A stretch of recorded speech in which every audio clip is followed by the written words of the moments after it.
नमस्ते विद्यार्थी मित्रों, गुड मॉर्निंग एवरीवन। इकाई नंबर 7 हार की जीत। इसमें कल हमने देखा कि डाकू खड़गसी को सुल्तान नामक बाबा भारती का जो घोड़ा था उसकी प्रशंसा सुनकर वह बाबा भारती के आश्रम में यानी कि बाबा भारती जिस जगह पर रहते थे उस जगह पर वह घोड़े को देखने के लिए आते हैं। बाद में इस दोनों के बीच संवाद होता है। वह कहता है कि आपने मेरे सुल्तान को देखा, वह कैसा है? खड़गसी कहता है कि मैंने उसकी प्रशंसा बहुत सुनी है, इसलिए तो मैं यहाँ पर उसको देखने के लिए आया हूँ। और बाबा भारती उसकी सुल्तान की प्रशंसा के बारे में कहते हैं कि इसकी चाल तुम्हारा मन मोह लेगी। वह ऐसा मेरा सुल्तान है कि उसकी चाल देखकर तेरा मन प्रसन्न हो जाएगा, खुश हो जाएगा। और देखने में भी मेरा घोड़ा जो है वो बड़ा सुंदर है। क्या कहना, जो उसे एक बार देख लेता है उसके हृदय पर उसकी छवि अंकित हो जाती है। छवि अंकित हो जाना यानी कि जो उसे एक बार देखता है वह उसे भूल नहीं पाता, उसके हृदय में वह बस जाता है। यहाँ तक हमने पढ़ा था। अब हम आगे देखते हैं। बहुत दिनों से अभिलाषा थी, आज उपस्थित हो सका हूँ। कौन कहता है ऐसा? खड़गसी इसको कहता है बाबा भारती को कि बहुत दिनों से अभिलाषा यानी कि बहुत दिनों से इच्छा थी आपके घोड़े को देखने की। आज इसे मैं देखने के लिए यहाँ पर उपस्थित यानी कि मैं यहाँ पर आ सका हूँ। बाबा भारती और खड़गसी अस्तबल में पहुँचे। घोड़े को जिस जगह पर रखा जाता है उसे अस्तबल कहा जाता है। दोनों बातें करते करते खड़गसी और बाबा भारती अस्तबल में जाते हैं। जहाँ पर घोड़ा रहता है वहीं पर जाकर बाबा ने घोड़ा दिखाया घमंड से। बाबा यानी कि बाबा भारती, वह कौन थे? एक संत थे। उसने घमंड के साथ यानी कि उसका जो घोड़ा था वह इतना अच्छा था, इसलिए उसके लिए उसको अभिमान था कि मेरे घोड़ा जैसा किसी के पास घोड़ा नहीं है। उसी वजह से बाबा भारती ने अपना घोड़ा है वह अभिमान के साथ दिखाता है। खड़गसी ने घोड़ा देखा आश्चर्य से। उसे घोड़े को देखकर आश्चर्य हुआ, ओ ऐसा अच्छा घोड़ा है। उसने सहस्त्र घोड़े देखे हैं। सहस्त्र यानी कि कई घोड़े देखे थे, परंतु ऐसा बांका यानी कि शानदार घोड़ा, एक इतना अच्छा घोड़ा कहीं नहीं देखा था। उसकी आंखों से कभी न गुजरा था।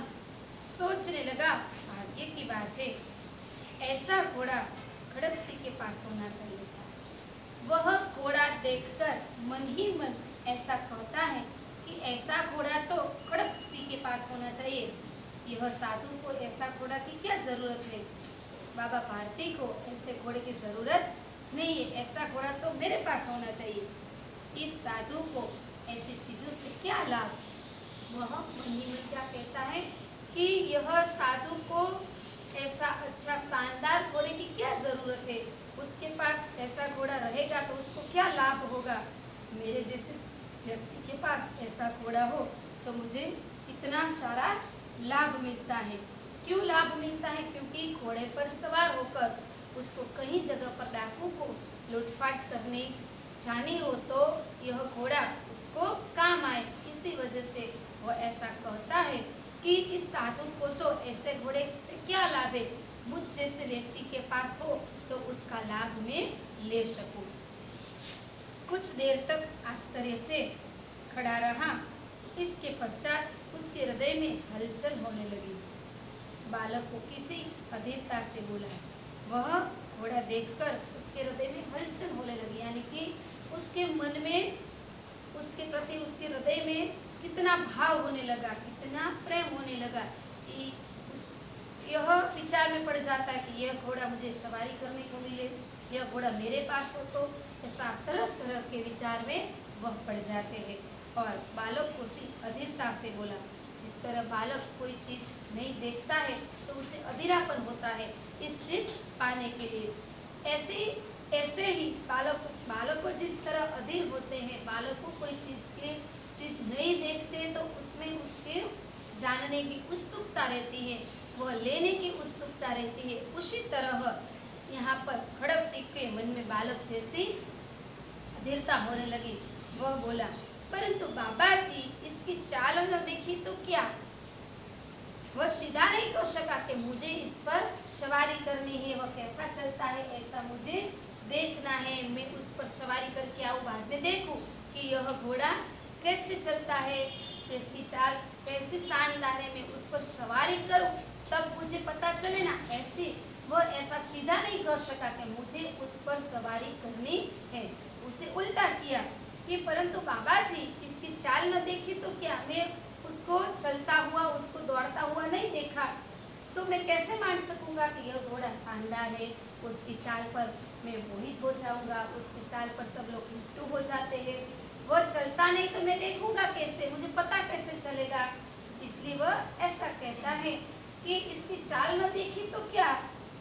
बाबा जी भी मनुष्य ही थे, अपनी वस्तुओं की प्रशंसा दूसरे मुख से सुनने के लिए उनका हृदय अधीरा हो गया।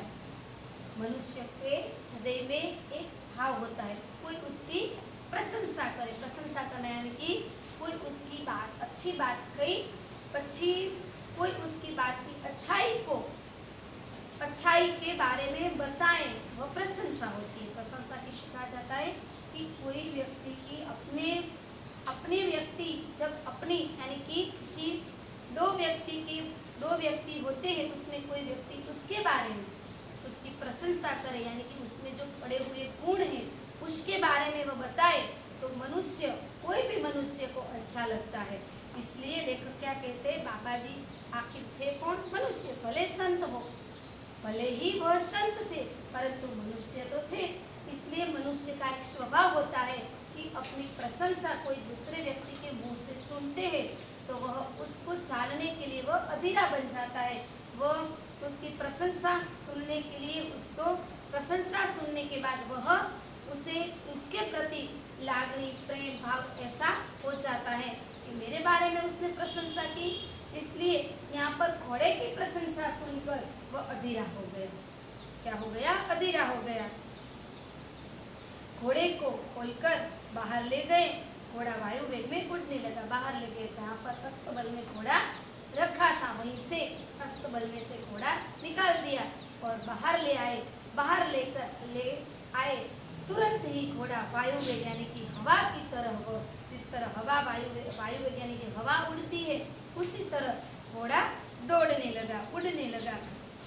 घोड़े की चाल देखकर उसके हृदय पर सांप लौट गया। सांप लौट जाना यानी कि बहुत इच्छा बढ़ गई, इच्छा होना। सांप लौट जाना यानी कि इच्छा होना।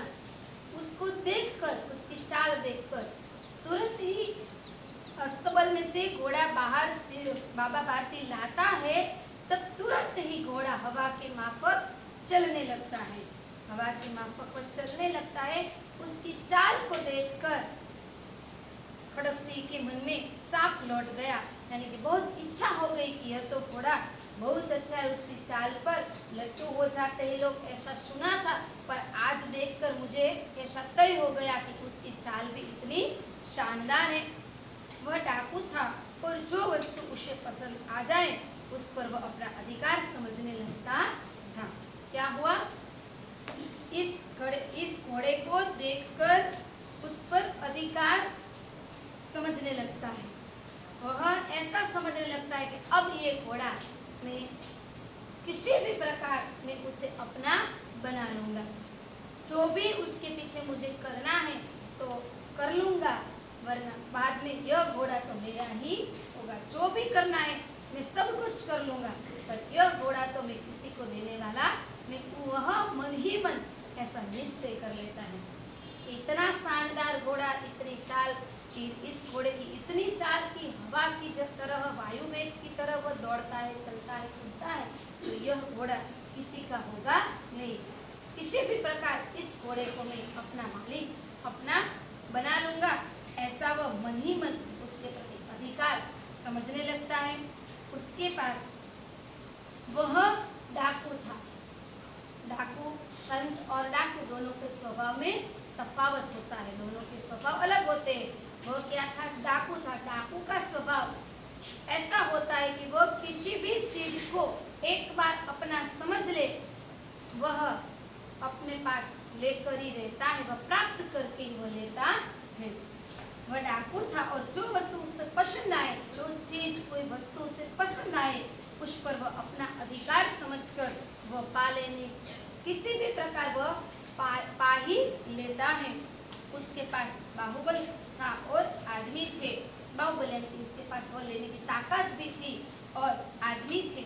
जाते जाते उसने कहा, बाबा जी, मैं यह घोड़ा आपके पास न रहने दूंगा। बाबा भारती ने यानी कि बाबा जी ने तो यह भोलेपन से अपने घोड़े की प्रशंसा सुनी थी। प्रशंसा की वजह से उसने अपने घोड़े को दिखाया कि मेरा घोड़ा वाकई बहुत अच्छा है। उसकी चाल पर सब लोग मुग्ध हो जाते हैं, उसकी चाल पर सब लोग लट्टू हो जाते हैं। उसकी बात वह उसकी प्रशंसा सुनकर वह खुश हो गया था, इसलिए उसने अस्तबल से बाहर निकालकर उसको चलाया।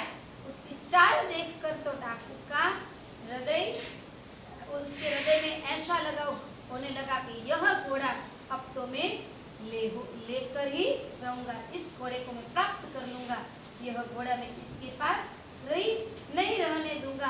ये तो पहले तो मन ही मन ऐसा सोचने लगता है। बाद पर जाते वक्त बाबा जी को कहकर जाता है कि बाबा जी, यह घोड़ा आपके पास नहीं रहने दूंगा, कहकर वह यहाँ से निकल जाता है। पहले तो उसके मन में उसकी चाल देखकर उसके हृदय में उसके प्रति ऐसा भाव हुआ, मन ही मन ऐसा सोचने लगा।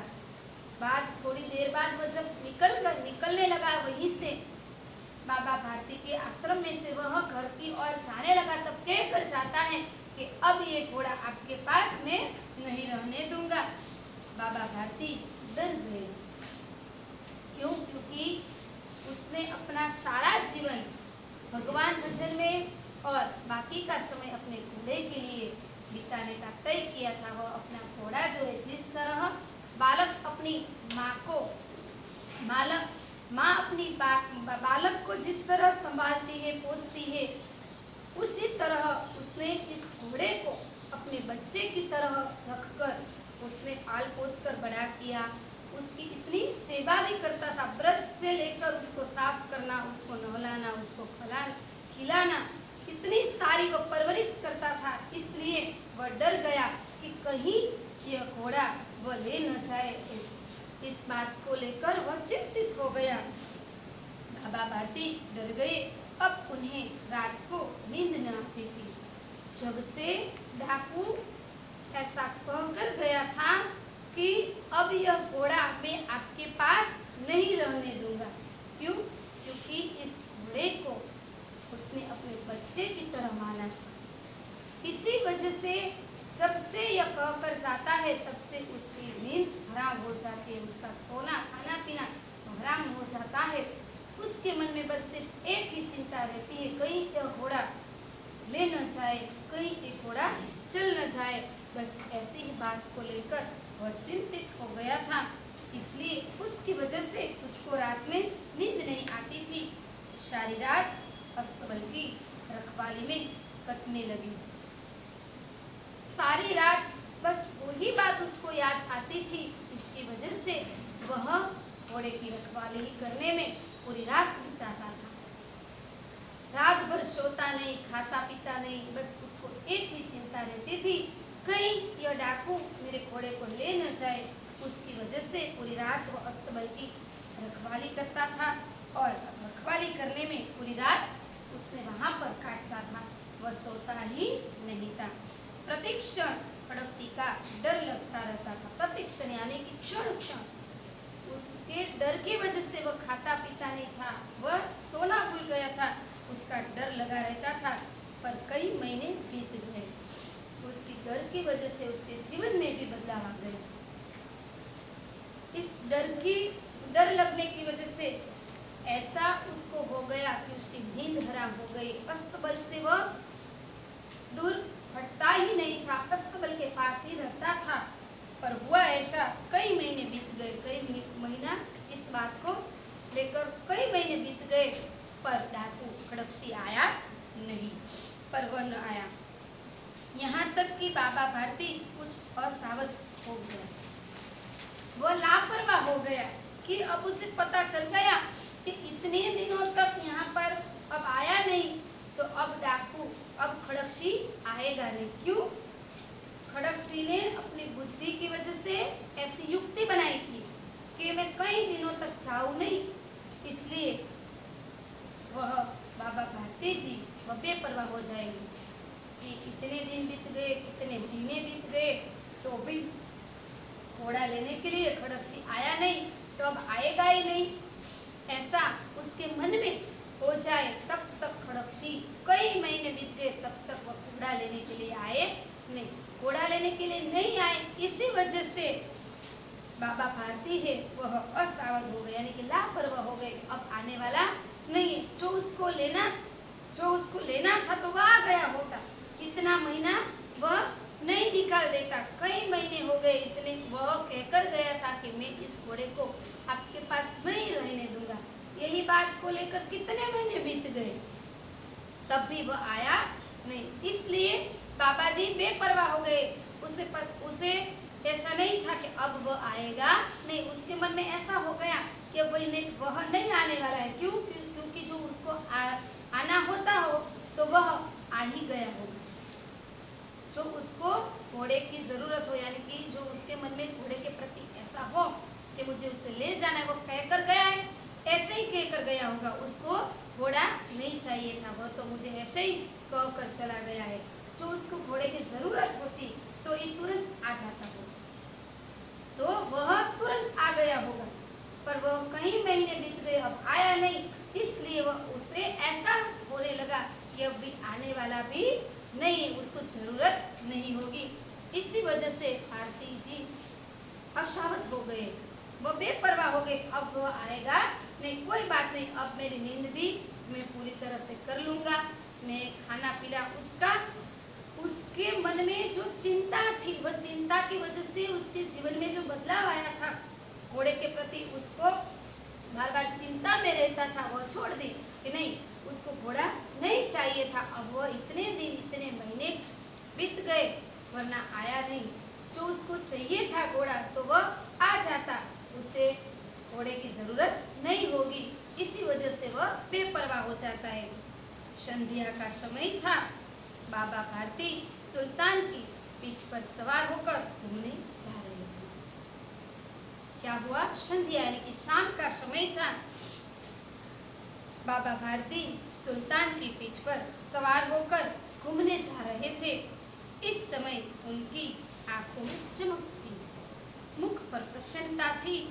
कभी घोड़े के शरीर को देखते, कभी उसके रंग को, और वह मन ही मन फूले न समाना, यानी कि वह उसे देखकर बहुत आनंदित होते थे, प्रसन्न होते थे कि मेरा घोड़ा कितना अच्छा है, इसका रंग रूप कितना अच्छा है, वो कितना बलवान है, उसकी चाल कितनी अच्छी है।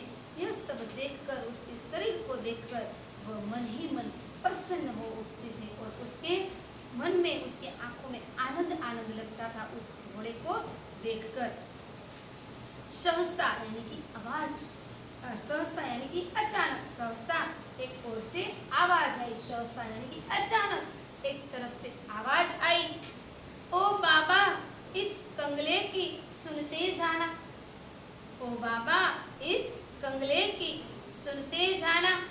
अचानक एक और से आवाज सुनाई देती है, ओ बाबा इस कंगले की सुनते जाना, कंगाल की सुनते जाओ। आवाज में करुणा थी। बाबा ने घोड़े को रोक लिया, बाबा जिस रास्ते पर घोड़े से जा रहा था उस रास्ते में कंगाल व्यक्ति, मृग व्यक्ति बैठा था। उसने आवाज सुनाई। उसने कहा, ओ बाबा, इस कंगले की सुनते जाना, इस भिखारी की सुनते जाओ। आवाज में करुणा थी, आवाज में दया का भाव दिखाई देता था। उसको मदद की जरूरत थी, ऐसा उसको लगता था। इसलिए बाबा ने घोड़े को रोक दिया।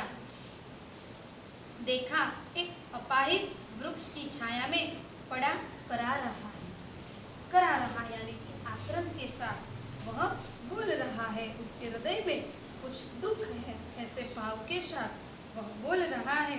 अपाहिज यानी कि अपंग एक वृक्ष की छाव में बैठा हुआ दिखाई देता है। बोले, क्या तुम्हें क्या कष्ट है? भारती जी वहां जाकर बोलते हैं बस अपाहिज के पास, आपको क्या कष्ट है, आपको क्या दुख है? अपाहिज ने हाथ जोड़कर कहा। अपाहिज यानी कि वो अपंग था, वह गरीब भिखारी जो था वह अपंग था। उसे हाथ जोड़कर प्रणाम कर कर कहता है, बाबा मैं दुखियारा हूँ, मुझ पर दया करो। रामवाला यहाँ से 3 मील है, मुझे वहीं जाना है। घोड़े पर चढ़ा लो, परमात्मा भला करेगा। आपके पाठ्य पुस्तक पर दिया गया जो चित्र है वह चित्र आप देख सकते हैं कि कैसी जगह है और वही जगह पर वह अपाहिज करा रहा है। अपने दुख दर्द आवाज के साथ वह पुकारता है और उसकी पुकार सुनकर बाबा जी आखिर संत थे, इसलिए वह वहाँ पर उसके पास जाकर उसे कहता है कि तुम्हें क्या कष्ट है, तुम्हें क्या दुख है? अपाहिज हाथ जोड़कर, वह अपंग जो था वह हाथ जोड़कर कहता है, मैं दुखियारा हूँ, मैं दुखी हूँ, मुझ पर दया करो।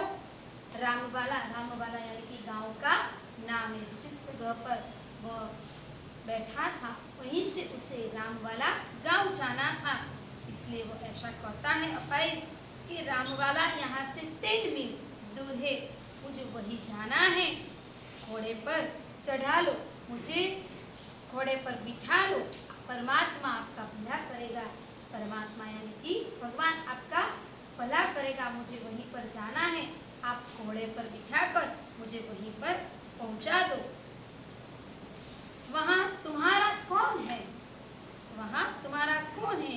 दुर्गादत्त वैद्य का नाम सुना होगा, उनका सौतेला भाई है। बाबा जी खड़गसिंह को कहते हैं कि वहां तुम्हारा कौन है? तो खड़गसिंह ऐसा कहता है कि दुर्गादत्त वैद्य आपने नाम सुना होगा, वह मेरा सौतेला भाई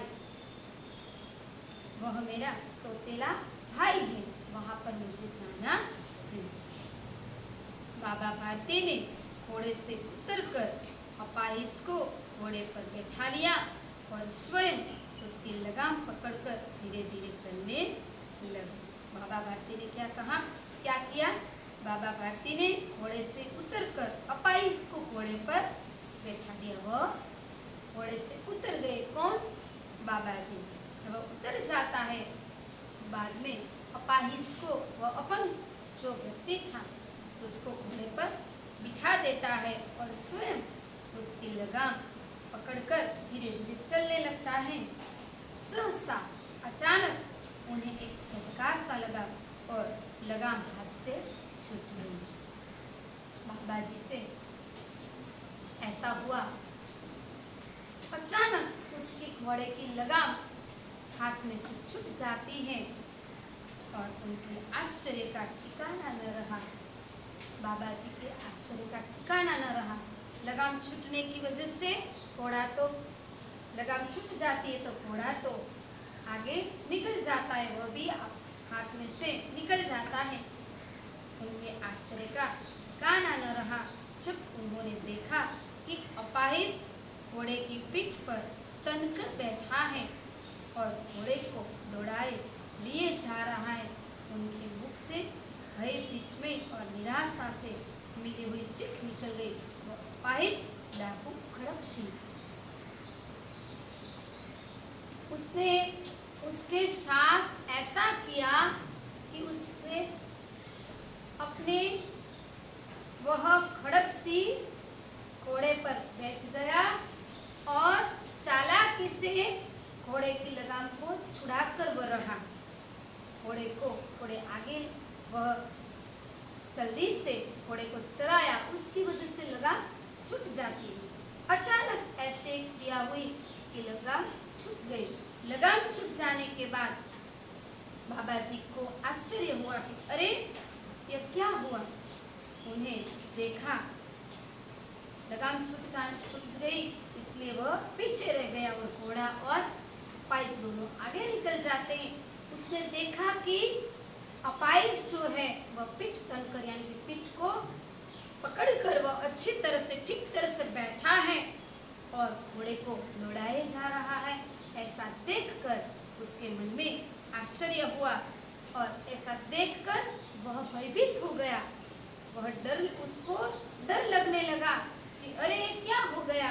उनके मुंह से भय और उसके मुंह पर विस्मय, आश्चर्य भाव, निराशा मिली हुई चीख निकल गई। चिल्लाने लगा उसके भय की वजह से कि अब मेरा घोड़ा गया, ऐसा उसको भय लगने लगा। और जो लगाम छूटने की क्रिया हुई उस पर उसको विस्मय यानी कि नवाई होने लगी, आश्चर्य होने लगा। और बाद में चीख निकल जाने के बाद उसने देखा कि अरे वह अपाइस खड़कशी डाकू था। वह डाकू ऐसी उसने चालाकी करी। चालाकी करने की वजह से उसको घोड़ा वह मिल जाता है। चालाकी करके उसने बाबा जी के पास से घोड़ा ले लिया। विद्यार्थी मित्रों, अब आगे का अभ्यास हम कल करेंगे।